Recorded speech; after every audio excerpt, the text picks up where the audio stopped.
بسم اللہ الرحمن الرحیم۔ محترم ناظرین، آج ہم جس واقعے کا ذکر کرنے جا رہے ہیں وہ صرف ایک قصہ نہیں بلکہ ایک ایسا زخم ہے جو ہم سب کے پیارے آقا صلی اللہ علیہ وسلم کے دل پر لگا۔ یہ وہ واقعہ تھا جس نے ایمان والوں کے دلوں کو جھنجھوڑ کر رکھ دیا۔ مدینے کی ہر گلی میں سناٹا چھا گیا اور ہر مومن کی روح لرز اٹھی۔ یہ وہ آزمائش تھی جس میں پاکیزگی کو داغدار کرنے کی کوشش کی گئی اور حضور اقدس صلی اللہ علیہ وسلم کے اپنے ہی گھر کو نشانہ بنایا گیا۔ تاریخ میں 3 بڑی ہستیوں پر تہمت لگی۔ حضرت یوسف علیہ السلام پر زلیخا نے تہمت لگائی تو ان کے خاندان میں سے ایک بچے نے گواہی دی جس سے یوسف علیہ السلام کی پاک دامنی ثابت ہوئی۔ پھر حضرت مریم علیہ السلام پر لوگوں نے تہمت لگائی تو اس کی گواہی حضرت عیسیٰ علیہ السلام جو حضرت مریم علیہ السلام کے بیٹے تھے انہوں نے خود دی، اور جب ام المومنین حضرت عائشہ صدیقہ رضی اللہ تعالی عنہا پر تہمت لگی تو اس کی گواہی اللہ نے خود دی۔ سبحان اللہ۔ یہ واقعہ غزوہ بنی مصطلق کے بعد پیش آیا۔ رسول اللہ صلی اللہ علیہ وسلم جب کسی غزوہ میں تشریف لے جاتے تو ہمیشہ اپنی کسی زوجہ کو ساتھ لے کر جاتے۔ اس بار قرعہ نکالا گیا تو قسمت حضرت عائشہ رضی اللہ تعالی عنہا کی نکلی اور وہ پیارے آقا صلی اللہ علیہ وسلم کے ساتھ اس غزوے میں شریک ہوئیں۔ غزوہ بنی مصطلق سے جب رسول اللہ صلی اللہ علیہ وسلم واپس مدینہ آنے لگے تو سفر کی تھکن اور گرد و غبار کی وجہ سے راستے ہی میں ایک جگہ پر آرام کرنے کے لیے ٹھہر گئے۔ لہٰذا جب چلنے کا وقت ہوا تو حضرت عائشہ رضی اللہ تعالی عنہا کے جی میں آیا کہ ابھی قافلے کو تیار ہونے میں وقت لگے گا، تب تک میں اپنی ضرورت سے فارغ ہو کر آ جاتی ہوں۔ جب وہ ضرورت سے فارغ ہو کر واپس ہوئیں تو دیکھا کہ ان کے گلے کا ہار ٹوٹ کر کہیں گر گیا ہے۔ وہ دوبارہ اس ہار کی تلاش میں کافی دور چلی گئیں۔ واپس آنے پر دیکھا تو قافلہ روانہ ہو چکا تھا اور آپ کی پالکی اٹھانے والوں نے خیال کیا کہ آپ رضی اللہ تعالی عنہ پالکی کے اندر تشریف فرما ہے، کیونکہ عمر مبارک کم ہونے کی وجہ سے حضرت عائشہ رضی اللہ تعالی عنہا کا وزن زیادہ نہ تھا بلکہ ہلکی پھلکی تھی۔ پالکی اٹھانے والوں کو احساس تک نہ ہوا کہ وہ اندر نہیں ہے، لہذا حضرت عائشہ رضی اللہ تعالی عنہا تنہائی اور اندھیری رات سے سخت گھبرائیں اور اکیلا سفر کرنا بھی مشکل تھا، اس لیے آپ یہ سوچ کر لیٹ گئیں کہ جب اگلی منزل پر مجھے نہیں پائیں گے تو میری تلاش میں ضرور کسی کو بھیجیں گے اور میں اس کے ساتھ چلی جاؤں گی۔ صفوان بن معطل ایک صحابی ہیں، ان کے ذمہ تھا قافلے کے پیچھے پیچھے چلنا تاکہ لشکر کا کوئی سامان گر جائے تو اسے اٹھا کر لے آئیں۔ حضرت صفوان بن معطل رضی اللہ تعالی عنہ جب پیچھے سے آئے تو انہوں نے حضرت عائشہ رضی اللہ تعالی عنہ کو پہچان لیا۔ چونکہ پردہ کا حکم نازل ہونے سے پہلے آپ رضی اللہ تعالی عنہ حضرت عائشہ کو دیکھ چکے تھے۔ حضرت صفوان بن معطل رضی اللہ تعالی عنہ نے زور سے کہا اللہ اکبر تو حضرت عائشہ رضی اللہ تعالی عنہ اٹھ کر بیٹھ گئیں اور جلدی سے اپنے چہرے کو ڈھانپ لیا۔ حضرت صفوان بن معطل نے آپ رضی اللہ تعالی عنہ کے پاس اپنی اونٹنی بیٹھائی اور پیچھے جا کر کھڑے ہو گئے۔ حضرت عائشہ اونٹنی پر بیٹھ گئیں۔ حضرت صفوان نے اونٹنی کی رسی پکڑی اور قافلے کی طرف ام المؤمنین حضرت عائشہ رضی اللہ تعالی عنہا کو لے کر چل پڑے۔ یہ منظر کچھ لوگوں نے دیکھا تو شیطان نے موقع ہاتھ سے جانے نہ دیا۔ مدینہ میں پہنچنے سے پہلے ہی عبداللہ بن ابی لعنت اللہ علیہ منافق نے زہر گھولنا شروع کر دیا۔ اس نے تہمت لگائی کہ دیکھو عائشہ اور صفوان اکٹھے آ رہے ہیں، یہ تو لگتا ہے کوئی غلط کام ہوا ہے۔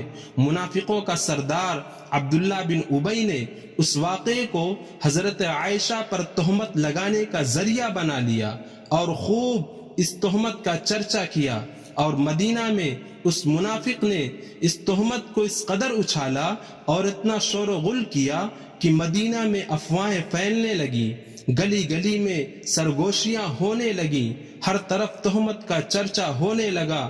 اس منافق کی یہ وہ شرارت تھی، یہ وہ حسد اور کینہ تھا جو وہ ہمیشہ اسلام اور رسول اللہ صلی اللہ علیہ وسلم سے رکھتا تھا۔ افسوس کچھ سادہ دل مسلمان جیسے حسان بن ثابت، مصطح بن اثاثہ اور حمنہ بنت جہش بھی اس پروپیگنڈے کا شکار ہو گئے۔ پیارے آقا صلی اللہ علیہ وسلم کا گھرانہ نشانے پر آ گیا اور حضور صلی اللہ علیہ وسلم کو اس شرانگیز تہمت سے بے حد رنج و صدمہ پہنچا۔ حضرت عائشہ رضی اللہ تعالی عنہا فرماتی ہیں کہ مجھے 1 ماہ تک کچھ خبر نہ تھی کہ مدینے میں کس طرح میرے بارے میں چرچا ہو رہا ہے۔ فرماتی ہیں میں اچانک ان دنوں بیمار پڑ گئی تو میں نے دیکھا اللہ کے نبی صلی اللہ علیہ وسلم کا رویہ بدلا بدلا لگ رہا ہے، اس لیے کہ پہلے جب میں بیمار ہوتی تو اللہ کے نبی صلی اللہ علیہ وسلم میرے پاس آتے، میرا حال پوچھتے، میرا ہاتھ پکڑتے، اور اب جب وہ گھر آتے تو صرف اتنا کہتے اس کا کیا حال ہے؟ تو میں بڑی حیران ہوتی کہ یہ بے رخی کیوں ہے۔ لہٰذا میں نے سوچا کہ اپنے والدین کے گھر جاتی ہوں اور پتہ کرتی ہوں کہ آخر معاملہ کیا ہے۔ حضرت عائشہ رضی اللہ تعالی عنہا کہتی ہیں میں نے اللہ کے نبی صلی اللہ علیہ وسلم سے عرض کیا کہ میں اپنے والدین کے گھر جانا چاہتی ہوں۔ آپ صلی اللہ علیہ وسلم نے اجازت دے دی اور فرمایا چلی جاؤ۔ یہ الفاظ سن کر میرا دل جیسے ٹوٹ کر بکھر گیا، کیونکہ پہلے جب کبھی میں والدین کے گھر جانے کی اجازت مانگتی تو رسول اللہ صلی اللہ علیہ وسلم بڑی محبت سے فرماتے عائشہ آج نہ جاؤ، کل چلی جانا، اور یہ الفاظ میرے لیے محبت، الفت اور قربت کی علامت ہوتے۔ لیکن اس دن آپ صلی اللہ علیہ وسلم نے بغیر روک ٹوک کے فوراً اجازت دے دی۔ نہ وہ محبت بھرا انداز تھا، نہ وہ شفقت بھری مسکراہٹ۔ میری آنکھوں کے سامنے اندھیرا چھا گیا۔ میرا دل کہنے لگا شاید اب میں اس محبت کی نظر سے نہ دیکھی جاؤں، اور یہ خیال میرے دل کو چیر کر رکھ دیا، اور میں اپنے بوجھل قدموں سے اپنے والدین کے گھر چلی گئی۔ اس وقت کے گھروں میں بیت الخلا نہ ہوتے تھے، اس لیے عورتیں رات کی تاریکی میں ضروریات سے فارغ ہونے کے لیے باہر جاتی تھیں۔ حضرت عائشہ رضی اللہ تعالی عنہا کہتی ہیں ایک رات میں بھی اپنی ضرورت کے لیے نکلی، میرے ساتھ حضرت مصطح کی والدہ ام مصطح رضی اللہ تعالی عنہا بھی تھیں۔ ہم واپس آ رہے تھے کہ اچانک ام مصطح کو ایک پتھر سے ٹھوکر لگی۔ وہ بے ساختہ بول اٹھی ہائے مصطح تیرا ستیہ ناس ہو۔ حضرت عائشہ رضی اللہ تعالی عنہا کہتی ہیں کہ جب میں نے مصطح کی والدہ کے زبان سے یہ الفاظ سنا تو حیران رہ گئی۔ میں نے کہا سبحان اللہ، آپ اپنے بیٹے کو برا کہہ رہی ہیں، حالانکہ وہ تو جنگ بدر کا شریک ہے، وہ تو وہی ہے جس کے بارے میں رسول اللہ صلی اللہ علیہ وسلم نے فرمایا کہ بدر والے سب سے افضل صحابہ ہیں۔ ام مصطح نے بھاری سانس لیتے ہوئے کہا عائشہ تجھے خبر نہیں کہ میرا بیٹا مصطح تیرے بارے میں کیا باتیں کر رہا ہے؟ حضرت عائشہ رضی اللہ تعالی عنہا کہتی ہیں میں کانپ گئی اور کپ کپاتے لہجے میں کہا کیا باتیں کر رہا ہے؟ مصطح کی ماں نے ایک آہ بھری اور کہا وہ بھی ان لوگوں میں شامل ہے جو تیرے اور صفوان کے متعلق تہمتیں لگا رہے ہیں۔ حضرت عائشہ کہتی ہیں جیسے ہی یہ الفاظ میرے کانوں میں پڑے مجھے یوں لگا جیسے آسمان زمین پر گر پڑا ہو اور زمین میرے پاؤں کے نیچے سے نکل گئی ہو، میری سانسیں رکنے لگی ہوں، دل دھڑکنا بھول گیا ہو اور میں لرزتے قدموں کے ساتھ روتی ہوئی گھر کی طرف آئی۔ گھر پہنچی تو ماں ام رومان بیٹھی تھیں۔ میں ہانپتے کانپتے بولی، امی یہ کیا باتیں ہو رہی ہیں؟ لوگ میرے بارے میں کیا کیا کہہ رہے ہیں؟ ماں نے آہ بھری آنکھوں میں آنسو تیرنے لگے اور آہستہ سے کہا، میری پیاری بیٹی، یہ منافقین کا پھیلا ہوا زہر ہے، یہ تیرے دامن عفت کو داغدار کرنے کی کوشش کر رہے ہیں اور ہمیں اذیت دینا چاہتے ہیں۔ حضرت عائشہ رضی اللہ تعالی عنہا کہتی ہیں اتنا سننا ہی تھا کہ میری زبان سے ایک زوردار چیخ نکلی۔ اوپر میرے والد حضرت ابو بکر صدیق رضی اللہ تعالی عنہ بالکنی میں بیٹھ کر قرآن کی تلاوت کر رہے تھے۔ انہوں نے میری چیخ سنی تو گھبرا کر تیزی سے نیچے اترے اور کہا، بیٹی عائشہ تم کو کیا ہوا؟ ام رومان نے روتے ہوئے کہا، ابو بکر، عائشہ کو الزام کی خبر ہو گئی ہے، اس لیے اس کا یہ حال ہے۔ حضرت عائشہ کہتی ہیں اس کے بعد میرا یہ حال ہو گیا تھا کہ بس میں روئے جاتی تھی، نہ کھانے کو دل چاہتا، نہ پانی پینے کی ہمت ہوتی، نیند تو آنکھوں سے کوسوں دور چلی گئی تھی۔ میں دن رات روتی، میری ہچکی بند ہو جاتی، آنکھوں کے آنسو سوکھ گئے اور دل کا درد بڑھتا ہی جا رہا تھا۔ میری زندگی ایک بھاری بوجھ بن گئی تھی۔ ہر لمحہ ایسا لگتا کہ کاش زمین مجھے نگل لے، کاش میں دنیا کی نظروں سے اوجھل ہو جاؤں۔ حضور اقدس صلی اللہ علیہ وسلم کو اپنی زوجہ مطہرہ ام المؤمنین حضرت عائشہ صدیقہ رضی اللہ تعالی عنہا کی پاک دامنی پر پورا یقین تھا، لیکن معاملہ نہایت نازک تھا۔ ازواج مطہرات کے دامن سے متعلق بات تھی اور دشمن اس پر وار کر رہے تھے۔ آپ صلی اللہ علیہ وسلم چاہتے تو اپنی زبان مبارک سے اعلان کر دیتے کہ میری عائشہ پاک دامن ہے، وہ ایسی نہیں ہے جیسا یہ منافقین کہتے ہیں، لیکن آپ صلی اللہ علیہ وسلم نے ایسا نہ کیا، بلکہ آپ صلی اللہ علیہ وسلم نے فیصلہ فرمایا کہ اپنی طرف سے کچھ نہ کہیں اور اللہ رب العزت کی طرف سے وحی کے اترنے کا انتظار کرنے لگے۔ آپ صلی اللہ علیہ وسلم اتنے پریشان تھے کہ کچھ سمجھ میں نہیں آ رہا تھا، لہذا آپ نے اپنے مخلص صحابہ کو جمع کر کے ان سے مشورہ کرنے لگے تاکہ امت کو یہ سبق ملے کہ بڑے سے بڑا مسئلہ بھی صبر، تحمل اور مشاورت سے حل کیا جاتا ہے۔ آپ صلی اللہ علیہ وسلم نے اسامہ بن زید کو بلایا اور کہا، اسامہ تو عائشہ کے بارے میں کیا کہتا ہے؟ اللہ اکبر! کہنے لگے، اے اللہ کے رسول صلی اللہ علیہ وسلم، یہ شادی آپ نے اپنی مرضی سے کی تھی یا اللہ نے آپ کو حکم دیا تھا؟ آپ صلی اللہ علیہ وسلم نے فرمایا، اللہ نے حکم دیا تھا۔ اسامہ بن زید کہنے لگے، کیا اللہ آپ کے لیے کوئی غلط رشتہ تجویز کر سکتا ہے؟ آپ صلی اللہ علیہ وسلم کو یہ بات بڑی اچھی لگی اور دل کو تسلی ہوئی، لیکن پھر بھی پوری تسلی نہیں ہوئی۔ پھر آپ صلی اللہ علیہ وسلم نے حضرت علی کو بلایا اور کہا، علی تو بتا تیرا عائشہ کے بارے میں کیا خیال ہے؟ تو حضرت علی نے کہا، اے اللہ کے رسول صلی اللہ علیہ وسلم، میں کیا بتا سکتا ہوں، آپ عائشہ کی خادمہ بریرہ کو بلائیے اور ان سے پوچھیے۔ آپ صلی اللہ علیہ وسلم نے بریرہ کو بلایا۔ آپ نے حضرت بریرہ سے فرمایا، بریرہ ذرا سنبھل کر سوچ کر جواب دینا، بتا میں کون ہوں۔ اللہ اکبر! یہ کیسا سوال تھا! نبی رحمت اپنی امت کے سامنے کھڑے ہیں اور اپنی عظمت کو یاد دلا رہے ہیں تاکہ بات کی سنگینی کا احساس اور بڑھ جائے۔ حضرت بریرہ کا چہرہ سرد پڑ گیا، ہونٹ کانپنے لگے، آواز بھاری ہو گئی اور لرزتے ہوئے بولی، آپ اللہ کے رسول ہیں، آپ ہی ہمارے آقا ہیں۔ آپ صلی اللہ علیہ وسلم نے فرمایا، بریرہ مجھے سچ سچ بتاؤ، عائشہ کے بارے میں تمہارا کیا خیال ہے؟